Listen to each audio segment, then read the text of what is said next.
Muy buenas noches, qué bueno que nos acompaña en Índice Económico. Mi nombre es Rogelio Varela y como cada miércoles está con nosotros María Elena Vega. Muy buenas noches, Rogelio. Por supuesto, Darío Celis también. ¿Cómo está, Rogelio, María Elena? Muy buenas noches. ¿Qué está pasando con los nuevos polos de desarrollo que puede tener México a partir de la relocalización? Un sector que, sin duda alguna, atrae nuevas inversiones, pero que quizás se sigue concentrando en el llamado Triángulo Dorado. El gobierno del presidente Andrés Manuel López Obrador envió al Poder Legislativo un proyecto de decreto que implica una reforma estructural a la regulación del sector minero de nuestro país. El máximo regulador financiero de Estados Unidos dijo ante un panel del Senado que el Silicon Valley Bank hizo un trabajo horrible en la gestión de riesgos antes de su colapso. El presidente de Estados Unidos, Joe Biden, dijo que ha hecho todo lo posible para abordar la crisis bancaria con las autoridades disponibles, aunque señaló que todavía no ha terminado. A pesar de las turbulencias provocadas por la quiebra de bancos en Estados Unidos, la confianza de los consumidores en Estados Unidos aumentó inesperadamente en marzo. ¿Cómo se han movido las inversiones en territorio nacional? ¿Sigue siendo Guadalajara, Monterrey y Ciudad de México los principales estados? Vea lo que le preparamos. De acuerdo a cifras del INEGI, en 2022 la inversión fija bruta mexicana creció un 6%, impulsada por los avances anuales de 1.1% en la construcción y de 12.4% en la maquinaria y equipo. La inversión fija bruta permite conocer el comportamiento de la inversión en el corto plazo y está integrada por los bienes utilizados en el proceso productivo durante más de un año. Este indicador muestra cómo una gran parte del nuevo valor agregado bruto en la economía se invierte, en lugar de ser consumido. Las cifras sobre la inversión son un reflejo del comportamiento de la economía de México, que creció 3.1% en 2022, impulsada por todos los sectores. En 2021, la inversión fija bruta nacional tuvo un crecimiento de 10% interanual, debido a la reactivación económica tras pasar la peor etapa de la pandemia del coronavirus. Ahora que se dio la discusión y la polémica sobre la instalación de Tesla en el estado de Nuevo León, pues quedó en relieve el interés que tiene el actual gobierno de diversificar las regiones del país a fin de convertirlos en nuevos polos de desarrollo. Pero, ¿qué posibilidades hay de que zonas más allá de la Ciudad de México, de Guadalajara o de Monterrey atraigan estas nuevas inversiones? De esto vamos a platicar esta noche con Carlos Hurtado. Él es director general del Centro de Estudios Económicos del Sector Privado, el CESP. ¿Cómo estás, Carlos? Buenas noches. ¿Qué tal? Buenas noches, Darío. Buenas noches. Buenas noches. Hola. Bienvenido. Ganas de desarrollar el sur, sureste, pues yo creo que muchos la tienen, ¿no? El problema es que no son regiones que están preparadas para atraer inversiones de la envergadura como esta de Tesla, por ejemplo, ¿no? Se carece de infraestructura, se carece de zonas donde exista mano de obra calificada, no hay el talento suficiente en términos de factor humano. ¿Qué es lo que deberíamos hacer como país? Pues para desconcentrar ese crecimiento que se da sobre todo en el norte del país. Sí, como no, yo creo que es un tema muy, muy relevante. Se está hablando mucho en los círculos económicos, entre los analistas y las organizaciones empresariales y otras personas sobre qué es lo que hay que hacer, especialmente la pregunta que tú haces. Y a mí me parece que son dos temas. Uno es la integración del sur-sureste al desarrollo nacional, que es un desarrollo a futuro que nos lleva a Estados Unidos y a Canadá, a Norteamérica, ¿no? Ese es el destino de México. Las inversiones van a venir, aunque hagamos todo para que no vengan, de todas maneras van a venir. Y como esto de Tesla, etcétera. Pero yo creo que no hay que desaprovechar la oportunidad de que esto realmente nos suba a otro nivel de desarrollo. Y para eso hay que integrar el sur-sureste. El sur-sureste se ha separado del resto de la economía desde el Telecán, desde los 90s, en donde, digamos, yo lo veo como un cono así geográfico que empieza en la Ciudad de México y se va abriendo poco a poco hacia el norte. Y eso es, ¿no? Primero el altiplano, ¿no? Toda la zona de Guanajuato, Querétaro, San Luis, y luego siguiéndole hasta los estados de más al norte. Y ahí es donde se ha ido la inversión y la actividad económica. ¿Qué es lo que sucede desde mi punto de vista en el sur-sureste? Que hacen falta varias cosas. Hace falta mucha infraestructura, logística, es decir, están los puertos, etcétera, pero como que falta la integración ahí. Hace falta un poco más de capital humano. Y capital humano no me refiero solamente al tema de la educación, sino que las poblaciones que están muy dispersas allá se integren un poco más a la civilidad y a la modernidad, ¿no? Entonces, ese es un tema. Logística, capital humano, orden, ¿no? De Estado de Derecho, es decir, el derecho de propiedad, etcétera, es lo que se requiere ahí. Y hay otra cosa, si me permites, que requiere todo el país, y es que esta nueva ola de inversiones de actividad económica que viene aquí, porque vienen con muchas inversiones nacionales y extranjeras, que puedan incorporar mayor valor agregado nacional. Es decir, nosotros estamos muy abajo, digamos, más abajo de media tabla en lo que se llama el valor agregado de las exportaciones.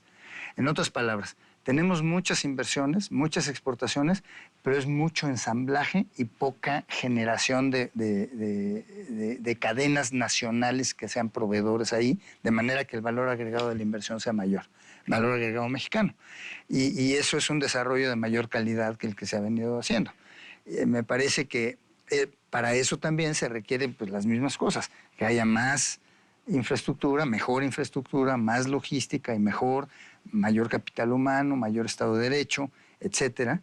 Y creo que no depende esto de acuerdos entre los gobiernos y la iniciativa privada, sino que de generar las condiciones para que orgánicamente se desarrolle esa inversión con esas características. Claro, en el tema energético, Carlos, cuellos de botella importantes, líneas de transmisión para poder llevar la energía a la península de Yucatán, por supuesto a Baja California, el gas en el sur que también escasea. Ahí, ¿cuál sería el planteamiento? No, tienes toda la razón y lo debía haber mencionado yo en las condiciones generales.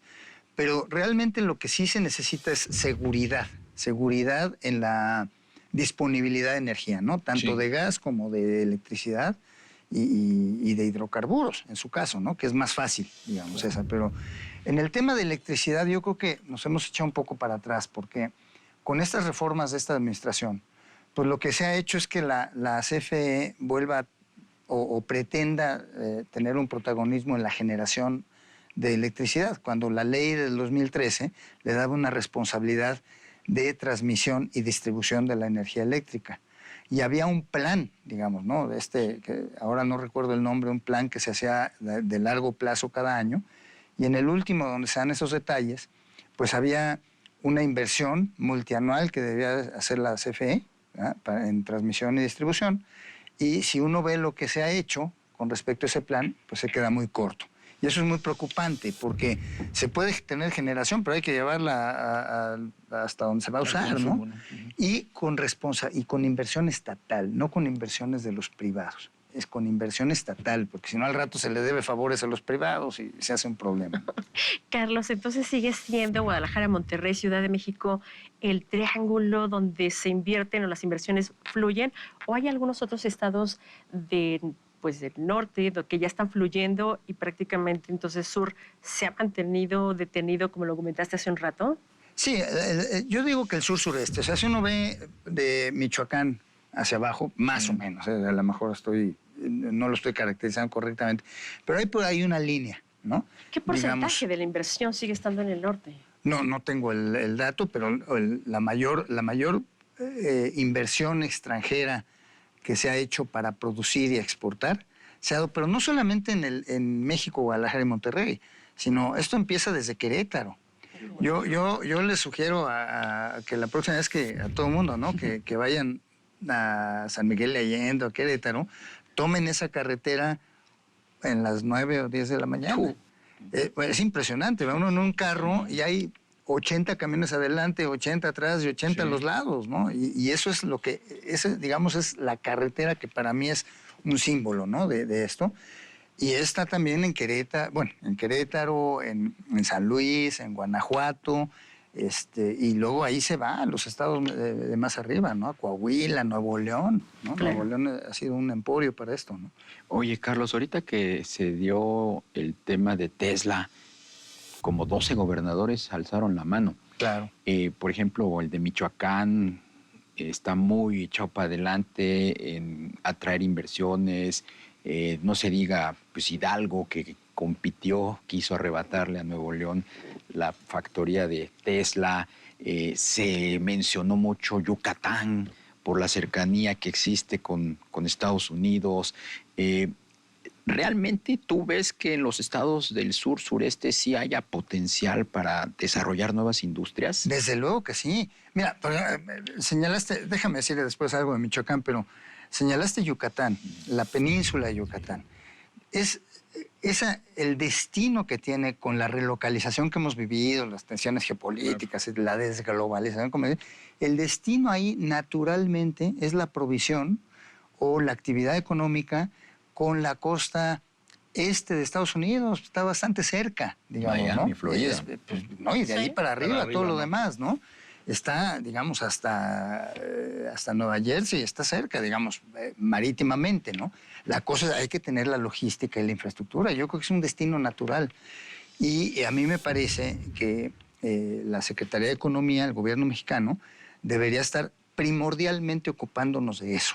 No del maíz transgénico y no de estas cosas, sino de eso, que es lo importante. Michoacán. Yo soy de Michoacán. Puerto.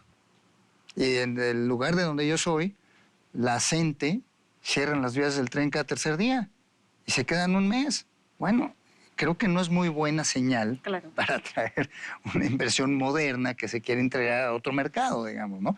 Integrar tanto en los insumos como en los productos, ¿verdad? Entonces hay que corregir esas condiciones y eso es Estado de Derecho. ¿Faltaría regulación o con la regulación que tenemos es suficiente para ampliar y enfocarnos en los temas que acabas de mencionar? Ese es un punto importantísimo y tan importante como el de energía.